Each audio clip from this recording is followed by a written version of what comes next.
So hi friends, ఆగండి వెళ్ళిపోద్దండి. ఈ పొద్దు మీ ముందర ఒక ఇంట్రెస్టింగ్ వీడియో అయితే వచ్చిన. సో టమాటా నిలవ పచ్చడి అయితే పెట్టినానండి. టమాటాలు చాలా అంటే చాలా ఎక్కువ ఉండాయండి.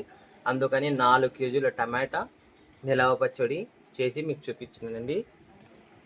సో లాస్ట్ వరకు ఉండి వీడియో అంతా చూసి చేసుకొని ట్రై చేయండి మీరు కూడా.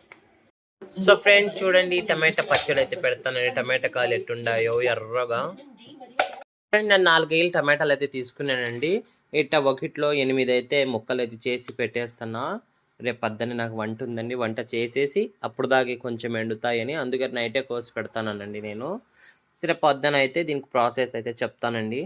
ఫ్రెండ్స్ టోటల్ కట్ చేస్తే టమాటాలు అయితే ఇన్ని వచ్చినాయండి 4 కేజీలకి నాకు. ఫ్రెండ్స్ చూడండి, నిన్న రాత్రి అయితే నేను కోసి పెట్టినా కదండి. ఈ టమాటాలు అయితే బాగా అయితే ఎండినాయి, తడి లేకుండా కొంచెం కొంచెం. సో దీన్ని ఇప్పుడైతే కుకింగ్ చేద్దామండి. 4 కిలో టమాటాలకు వచ్చి 350 గ్రాముల చింతపండు అయితే తీసుకుంటున్నా. ఇంకొంచెం పులుపు తినేవాళ్ళు అయితే కనుక 400 గ్రాములు వేసుకోవచ్చండి. సో ఫ్రెండ్స్ చూడండి, చింతపండు అయితే వేసేస్తున్నా దీంట్లో. సో ఇంకా బాగా ఉడకనిద్దామండి. ఉప్పు కొంచెం, టమాటాలు ఉడికెడగా ఒక 4 స్పూన్ల ఆవాలు, ఒక 2 స్పూన్ల మెంతులు. సో ఫ్రెండ్ బాగా అయితే డ్రై ఫ్రై అయితే చేయాలండి. సో ఫ్రెండ్ చూసారా, ఇట్లా చిటపట అయితే లాడాలండి జీలకర్ర మెంతులు, అప్పుడండి బాగా డ్రై ఫ్రై అయినట్టు.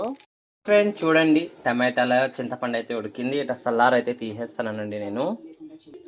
సో ఫ్రెండ్స్ 400 గ్రాములు అయితే మిరప్పొడి అయితే వేస్తానండి నేను. కేజీకి 100 గ్రాముల చొప్పున అయితే తీసుకోవాలండి, ఏ మెజర్మెంట్ అయినా కానీ. సో ఫ్రెండ్స్ చూడండి, 400 గ్రాములు అయితే మొత్తం ఉప్పు కారం అయితే వేసినానండి నేను. సో ఫ్రెండ్స్ 350 గ్రాములు అయితే ఉప్పు తీసుకుంటానండి. ముందే ఉప్పు వేసినా కదా, అందుకని నేను కల్లుప్పు కొంచెం తక్కువే తీసుకుంటున్నా. సో ఫ్రెండ్స్ మెంతులు ఆవాలు అయితే నేను పొడి కొట్టినా కదండి, అదైతే వేసేసినానండి. కొంచెం ఒక్కలొక్కలు కదని చేసి మిక్సీలో. సో తెల్లగడ్డలు అయితే వేస్తానండి. 4 తెల్లగడ్డలు అయితే తీసుకున్నా, తర్వాతకైతే ఇవే పెట్టుకున్నా, మొత్తాన్ని వేసేసినానండి. సో ఫ్రెండ్ చూడండి, ఎంత నైస్గా అయితే మిక్సీ కొట్టేసిన, ఎంత కలర్ఫుల్ ఉందో తెలుసా అది. సో నూనె అయితే పెట్టేసినానండి తర్వాతకు. సో ఫ్రెండ్స్ శనగబ్యాళ్ళు, ఉద్దిబ్యాళ్ళు, ఆవాలు, జీలకర్ర.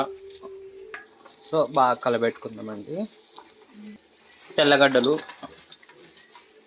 కరివేపాకు, ఎండుమిరపకాయలు. సో ఫ్రెండ్స్ తర్వాత అయితే కాలింది చూడండి, వేసేద్దాం టమాటా పచ్చడి. సో ఫ్రెండ్స్ చూడండి వేసేసినా, ఇప్పుడైతే బాగా కలుపుకుందామండి, కింద పని చేద్దాం.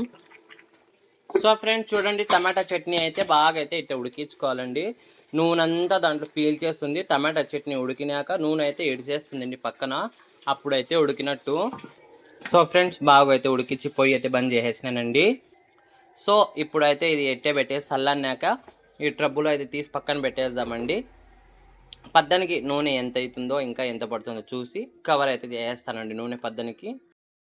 చూడండి చల్లారిందండి, నూనె అయితే కొంచెం తక్కువ ఉంది. దీంట్లో నూనె అయితే కాగబెడతానండి నేను. మళ్ళీ వేసి కాగబెట్టి చల్లారిచ్చి దీంట్లో అయితే వేసేస్తానండి నూనె.